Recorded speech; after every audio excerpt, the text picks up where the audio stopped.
Souvent, pour vraiment comprendre un enjeu local, une tension dans un quartier, il suffit de se pencher sur un seul document, une seule voix. Et c'est exactement ce qu'on va faire aujourd'hui. On va décortiquer ensemble une lettre de plainte envoyée par un habitant de Nyon. C'est un document brut, un vrai cri du cœur, et il est rempli d'accusations très précises. Bon, on entre direct dans le vif du sujet. Cette phrase, elle donne le ton d'entrée de jeu. On sent tout de suite une frustration qui a mijoté, une exaspération qui a clairement débordé. C'est simple, cette citation, elle résume l'état d'esprit de toute la lettre.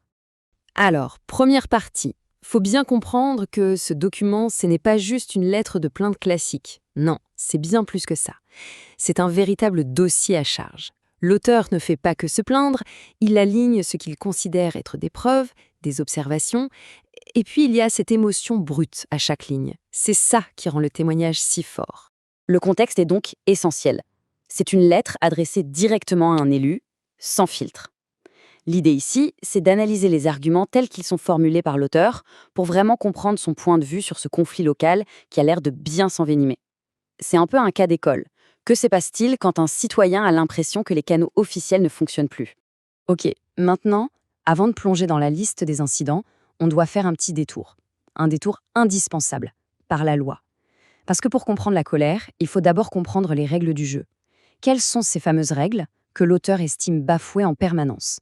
Au cœur de toute cette affaire, il y a cette désignation officielle, licence de café-restaurant. Ça peut paraître technique, mais ce n'est pas un détail.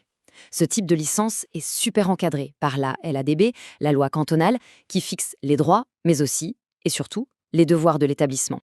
Et attention, l'auteur ne parle pas dans le vide. Il ne sort pas ça de son chapeau. Il s'appuie sur des articles de loi très concrets. Il cite des interdits bien précis, pas de vente d'alcool à emporter la nuit, et des règles qui visent à protéger les clients, comme ne pas servir des gens déjà ivres, ou bien sûr, des mineurs. C'est vraiment la base de sa plainte. Et puis, il y a ce chiffre, 60. C'est la capacité maximale de l'établissement d'après sa licence. Retenez-le bien, ce chiffre. Il peut paraître anodin comme ça, mais il est absolument central pour comprendre toute la suite. C'est la clé de voûte de l'argumentation. Allez, on attaque maintenant le cœur du réacteur, le vrai réquisitoire. C'est là que l'auteur déroule les faits, les dates, ce qu'il voit comme des preuves flagrantes des nuisances et des infractions. On plonge vraiment dans le quotidien d'un quartier où la vie des habitants se cogne à l'activité commerciale. L'argumentation est construite sur une chronologie très précise. Tout commence le 8 janvier, avec une visite de police jugée insuffisante. 2 jours plus tard, l'événement du Petit Nouvel An. Puis, en février, il élargit son propos à d'autres établissements pour montrer que le problème, selon lui, est bien plus large. C'est cet enchaînement d'événements qui alimente sa colère. Et on y revient, à ce fameux chiffre clé, 70. Il faut se rappeler que la capacité est bien limitée à 70 personnes. C'est la règle, c'est la loi. Et c'est justement là-dessus que l'auteur porte une de ses accusations les plus frontales. Face à ce qu'il décrit comme un dépassement systématique de cette limite, l'auteur utilise l'ironie, une ironie assez mordante. En gros, ce qu'il dit avec sarcasme, c'est que pour contourner la règle des 70 personnes, l'établissement laisse tout le monde déborder dans le quartier. Comme ça, les affaires continuent. Ce qui est intéressant, c'est qu'il ne s'arrête pas à un seul établissement.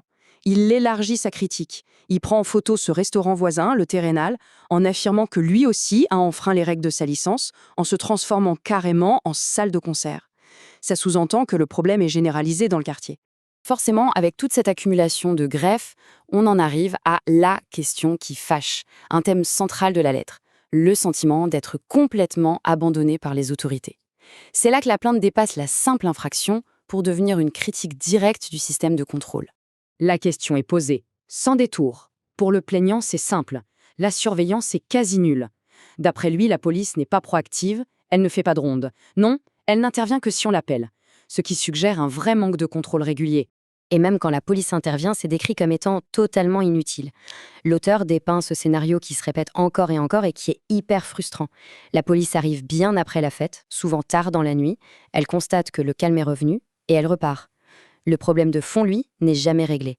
Et pour finir, la lettre prend de la hauteur. L'auteur quitte un peu le terrain des faits précis pour livrer ses conclusions. Et là, on sent un cynisme, une défiance très profonde envers tout le système. Là, on est au sommet du sarcasme. C'est une critique au vitriol de la classe politique, qui est perçue comme totalement déconnectée du quotidien des gens. L'image du politicien tout sourire sur son affiche, c'est vraiment le symbole de ce fossé. À bout de patience, à bout d'arguments, l'auteur termine sa lettre avec des propositions qui sont moins des solutions que l'expression d'un ras-le-bol total. Ce sont des pics, des provocations qui viennent vraiment de l'exaspération. Et voilà la suggestion la plus extrême. Proposer l'anarchie, c'est une manière de dire « Écoutez, vos règles sont tellement peu respectées et si mal appliquées qu'elles ne valent plus rien, alors autant tout supprimer ». C'est vraiment l'expression ultime de son sentiment d'impuissance.